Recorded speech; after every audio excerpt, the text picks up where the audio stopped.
الحمد لله نحمده ونستعينه ونستغفره ونعوذ بالله من شرور أنفسنا ومن سيئات أعمالنا ونعوذ بالله من شرور أنفسنا ومن سيئات أعمالنا ونعوذ بالله من شرور أنفسنا ومن سيئات أعمالنا من يهده الله فلا مضل له ومن يضلله فلا هادي له ونشهد أن لا إله إلا الله وحده لا شريك له ونشهد أن سيدنا ومولانا محمدا عبده ورسوله وصلى الله تعالى عليه وعلى آله وصحابه وأزواجه وذرياته وأتباعه وسلم تسليما كثيرا كثيرا أما بعد۔ حضرت ابو ہریرہ رضی اللہ تعالی عنہ سے روایت ہے کہ رسول اللہ صلی اللہ علیہ وسلم نے ارشاد فرمایا کہ جسم کے ہر بال کے نیچے جنابت کا اثر ہوتا ہے، اس لیے غسل جنابت میں بالوں کو اچھی طرح دھونا چاہیے تاکہ جسم انسانی کا وہ حصہ جو بالوں سے چھپا رہتا ہے پاک صاف ہو جائے، اور جلد کا جو حصہ ظاہر ہے جس پر بال نہیں ہیں اس کو بھی اچھی طرح دھونا اور صاف کرنا چاہیے۔ سنن ابی داؤد، جامع ترمذی، سنن ابن ماجہ، معارف الحدیث۔ جن صورتوں میں غسل کرنا سنت ہے۔ حضرت ابو ہریرہ رضی اللہ تعالی عنہ سے روایت ہے کہ رسول اللہ صلی اللہ علیہ وسلم نے ارشاد فرمایا کہ ہر مسلمان پر حق ہے، یعنی اس کے لیے ضروری ہے کہ ہفتہ کے 7 دنوں میں ایک دن یعنی جمعہ کے دن غسل کرے اور اس میں اپنے سر کے بالوں کو اور سارے جسم کو اچھی طرح دھوئے۔ صحیح بخاری و صحیح مسلم، معارف الحدیث۔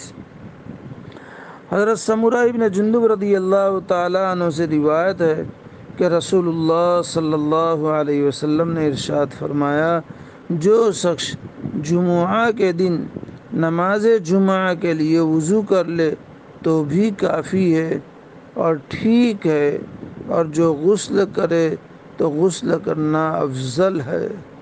مسند احمد، سنن ابی داؤد، جامع ترمذی، معارف الحدیث۔ جمعہ کے دن نماز فجر کے بعد سے جمعہ تک ان لوگوں کے لیے غسل کرنا سنت ہے جن پر نماز جمعہ واجب ہو۔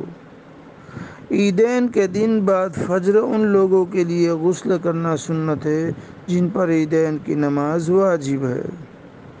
حج یا عمرے کے احرام کے لیے غسل کرنا سنت ہے۔ حج کرنے والے کو عرفہ کے دن بعد زوال آفتاب غسل کرنا سنت ہے۔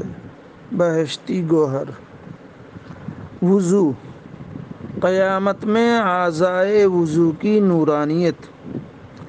حضرت ابو ہریرہ رضی اللہ تعالی عنہ سے روایت ہے کہ رسول اللہ صلی اللہ علیہ وسلم نے فرمایا کہ میرے امتی قیامت کے دن بلائے جائیں گے تو وضو کے اثر سے ان کے چہرے اور ہاتھ اور پاؤں روشن اور منور ہوں گے، بس تم میں سے جو کوئی اپنی وہ روشنی اور نورانیت بڑھا سکے اور مکمل کر سکے تو ایسا ضرور کرے۔ صحیح بخاری و مسلم۔ یعنی نورانیت کو بڑھانے کے لیے مکمل وضو کرنا چاہیے، اور جہاں تک اعضاء کو دھونا سنت ہے تھوڑا سا زیادہ بھی دھو لینا چاہیے تاکہ روشنی زیادہ ہو۔ وضو کا طریقہ۔ حضرت عثمان رضی اللہ تعالی عنہ سے روایت ہے کہ انہوں نے ایک دن اس طرح وضو فرمایا کہ پہلے اپنے دونوں ہاتھوں پر 3 دفعہ پانی ڈالا، پھر 3 دفعہ کلی کی اور 3 دفعہ ناک میں پانی لے کر اس کو نکالا اور ناک کی صفائی کی، پھر 3 دفعہ اپنا پورا چہرہ دھویا، پھر اس کے بعد داہنا ہاتھ کوہنی تک 3 دفعہ دھویا، پھر اسی طرح بایاں ہاتھ کوہنی تک 3 بار دھویا، اس کے بعد سر کا مسح کیا، پھر داہنا پاؤں 3 دفعہ دھویا، پھر اسی طرح بایاں پاؤں 3 دفعہ دھویا۔ اسی طرح پورا وضو کرنے کے بعد حضرت عثمان رضی اللہ تعالیٰ عنہ نے فرمایا کہ میں نے رسول اللہ صلی اللہ علیہ وسلم کو دیکھا کہ آپ نے بالکل میرے اس وضو کی طرح وضو فرمایا، اور ارشاد فرمایا کہ جس نے میرے اس وضو کی طرح وضو کیا پھر 2 رکعت نماز پوری توجہ کے ساتھ ایسی پڑھی جو حدیث نفس سے خالی رہی، یعنی دل میں ادھر ادھر کی باتیں نہیں سوچی، تو اس کے پچھلے سارے گناہ معاف ہو گئے۔ صحیح بخاری و مسلم معارف الحدیث۔ اللہ ہمیں ایسی نماز نصیب فرمائے، آمین۔ وضو کے وقت حضور صلی اللہ علیہ وسلم یہ دعا پڑھتے تھے: اشہد ان لا الہ الا اللہ وحدہ لا شریک لہ واشہد ان محمدا عبدہ ورسولہ۔ اتنا پڑھنے کا فائدہ یہ ہے، جیسا کہ صحیح روایتوں میں ہے، کہ جو اس کے اوپر پابندی کرے گا اور مداومت کرے گا اس کے لیے جنت کے 8 دروازے کھول دیے جائیں گے، جس دروازے سے چاہے داخل ہو۔ آگے دعا: اللہم اجعلنی من التوابین واجعلنی من المتطہرین واجعلنی من عبادک الصالحین واجعلنی من الذین لا خوف علیہم ولا هم یحزنون۔ ترجمہ: میں گواہی دیتا ہوں کہ اللہ کے سوا کوئی معبود نہیں، اور گواہی دیتا ہوں کہ بلا شبہ حضرت محمد مصطفیٰ صلی اللہ علیہ وسلم اللہ کے بندے اور اس کے رسول ہیں۔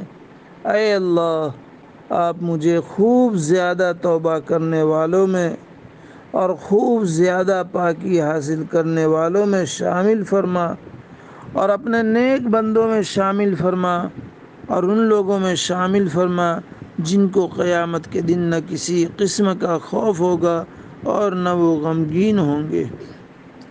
سنن نسائی میں مروی ہے کہ وضو کے بعد آپ فرمایا کرتے تھے: سبحانک اللہم و بحمدک اشہد ان لا الہ الا انت استغفرک و اتوب الیک۔ زاد المعاد۔ ترجمہ: اے اللہ، تو پاک ہے اور میں تیری تعریف بیان کرتا ہوں، میں گواہی دیتا ہوں کہ صرف تو ہی معبود ہے، اور میں تجھ سے مغفرت چاہتا ہوں اور تیرے سامنے توبہ کرتا ہوں۔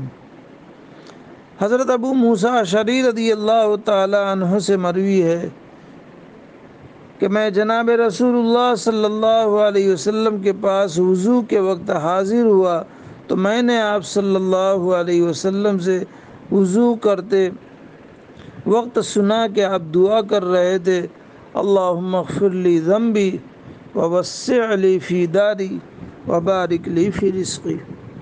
اے اللہ، میرے گناہ بخش دے اور میرے گھر کو وسیع فرما اور میرے رزق میں برکت دے۔ مستورد ابن شداد رضی اللہ تعالیٰ عنہ سے روایت ہے کہ میں نے رسول اللہ صلی اللہ علیہ وسلم کو دیکھا کہ آپ جب وضو فرماتے تو ہاتھ کی سب سے چھوٹی انگلی یعنی چنگلی سے پاؤں کی انگلیوں کو یعنی ان کے درمیانی حصے کو ملتے تھے، یعنی خلال فرماتے تھے۔ جامع ترمذی، ابو داود، ابن ماجہ، معارف الحدیث۔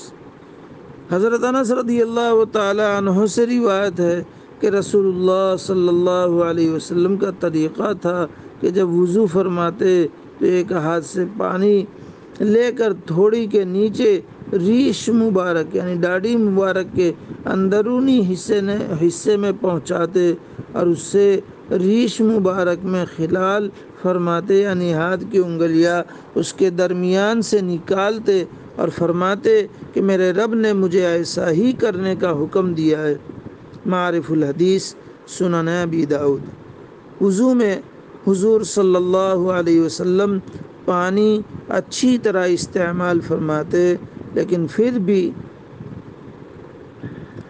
امت کو پانی کے استعمال میں اسراف سے پرہیز کی تلقین فرماتے۔ زاد المعاد۔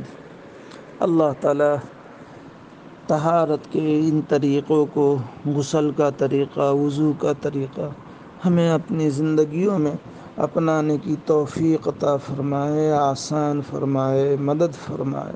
اللہ تعالیٰ اس کہنے سننے کو قبول فرمائے۔